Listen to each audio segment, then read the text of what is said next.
तो हमारे सामने ये कुछ संवैधानिक अधिकारों पर दस्तावेज है और आज हम अनुच्छेद 19 से 22 पर थोड़ी गहराई से बात करने वाले हैं। हाँ, ये मौलिक अधिकारों का एक बहुत ही महत्वपूर्ण हिस्सा है। बिल्कुल। देखते हैं ये दस्तावेज हमें इन अधिकारों के बारे में क्या बताते हैं और ये आम नागरिक के जीवन को कैसे छूते हैं। चलिए शुरू करते हैं। तो सबसे पहले अनुच्छेद 19 स्वतंत्रता का अधिकार। दस्तावेज बताते हैं कि पहले इसमें 7 अधिकार थे। हाँ, वो संपत्ति वाला अधिकार था जिसे बाद में हटा दिया गया 44वें संशोधन से। सही।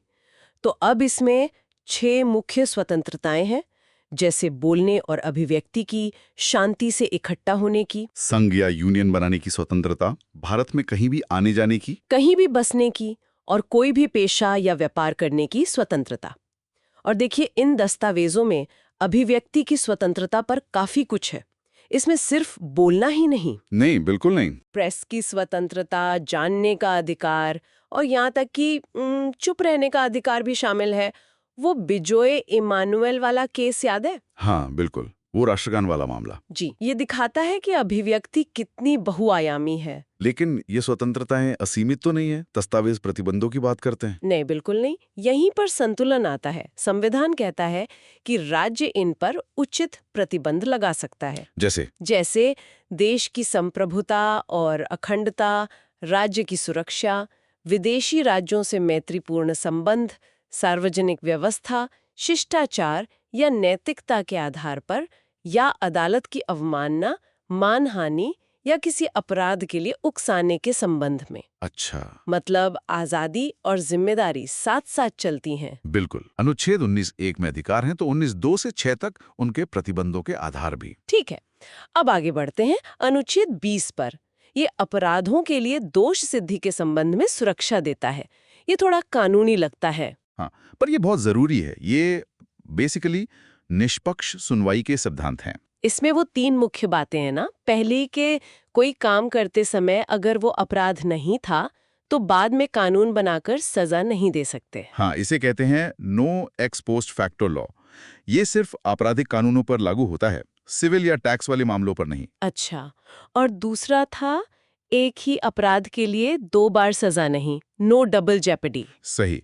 मतलब अगर किसी अदालत ने एक बार सजा दे दी या बरी कर दिया तो उसी अपराध के लिए दोबारा मुकदमा चलाकर दंडित नहीं किया जा सकता।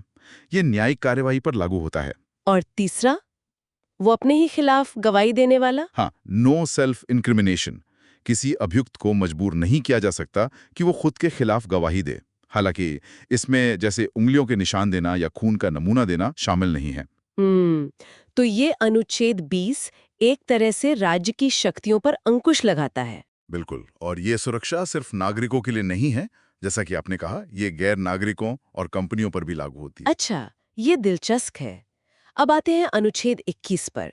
मेरे ख्याल से ये सबसे चर्चित अनुच्छेदों में से एक है, जीवन और व्यक्तिगत स्वतंत्रता की सुरक्षा। यकीनन, और इसकी व्याख्या समय के साथ बहुत विकसित हुई है। दस्तावेज भी यही कहते हैं। ये कहता है कि कानून द्वारा स्थापित प्रक्रिया के बिना किसी को जीवन या व्यक्तिगत स्वतंत्रता से वंचित नहीं किया जाएगा। पहले इसका मतलब शायद सिर्फ शारीरिक स्वतंत्रता से था। हाँ, शुरुआत में एक गोपालन केस में सुप्रीम कोर्ट ने इसकी व्याख्या थोड़ी संकीर्ण रखी थी। प्रक्रिया का मतलब सिर्फ ये था कि कोई कानून होना चाहिए। लेकिन फिर आया मेनका गांधी केस 1978 का। दस्तावेज इसे एक मील का पत्थर बताते हैं। बिल्कुल। उस केस के बाद सुप्रीम कोर्ट ने कहा कि जीवन का मतलब सिर्फ सांस लेना या जानवर की तरह जीना नहीं है, बल्कि मानवीय गरिमा के साथ जीना। हाँ, और कानून द्वारा स्थापित प्रक्रिया का मतलब भी बदल गया। अब प्रक्रिया सिर्फ स्थापित ही नहीं बल्कि उचित, निष्पक्ष और तर्कसंगत भी होनी चाहिए। यानी नेचुरल जस्टिस का सिद्धांत इसमें शामिल हो गया। और इसी के बाद तो अनुच्छेद 21 का दायरा इतना बढ़ गया। दस्तावेजों में लिस्ट है निजता का अधिकार, हाँ, पुत्तास्वामी केस के बाद ये स्पष्ट हो गया। स्वच्छ पर्यावरण का अधिकार, स्वास्थ्य का अधिकार, आश्रय का अधिकार, यहाँ तक कि सोने का अधिकार भी। बिल्कुल, ये दिखाता है कि हमारा संविधान कितना जीवंत है, ये समय की जरूरतों के हिसाब से ढलता है। और इसी की एक महत्वपूर्ण कड़ी है अनुच्छेद 21A, है ना? हाँ, 86वें संशोधन 2002 से जोड़ा गया। ये 6 से 14 साल के बच्चों के लिए मुफ्त और अनिवार्य शिक्षा को मौलिक अधिकार बनाता है। और इसी के तहत फिर वो शिक्षा का अधिकार अधिनियम RTE एक्ट 2009 लागू हुआ। बिल्कुल सही। ये अनुच्छेद 21 की व्यापक व्याख्या का ही नतीजा है। तो अनुच्छेद 21 जीवन जीने का अधिकार देता है और अनुच्छेद 22 तब तस्वीर में आता है जब इस स्वतंत्रता पर मतलब गिरफ्तारी या नजरबंदी की बात आती है। हाँ, ये गिरफ्तारी और कुछ मामलों में नजरबंदी के खिलाफ सुरक्षा देता है। इसमें दो तरह के हिरासत की बात है, जैसा दस्तावेज बताते हैं। एक दंडात्मक प्यूनिटिव, जो अपराध साबित होने के बाद होती है, और दूसरी निवारक प्रिवेंटिव, जो शक के आधार पर अपराध होने से रोकने के लिए होती है। सामान्य गिरफ्तारी में तो अधिकार स्पष्ट है, गिरफ्तारी का कारण जानने का हक, अपने पसंद के वकील से सलाह लेने का हक, और 24 घंटे के अंदर मजिस्ट्रेट के सामने पेशी, जिसमें यात्रा का समय शामिल नहीं होता। ये अधिकार विदेशियों पर भी लागू होते हैं, लेकिन शत्रु देश के नागरिकों पर नहीं। लेकिन ये निवारक नजरबंदी वाला मामला थोड़ा अलग है। हाँ, ये थोड़ा विवादास्पद भी रहा है। इसमें किसी व्यक्ति को भविष्य में अपराध करने से रोकने के लिए बिना किसी मुकदमे के हिरासत में रखा जा सकता है। अधिकतम कितने समय के लिए? सामान्यतः अधिकतम 3 महीने के लिए।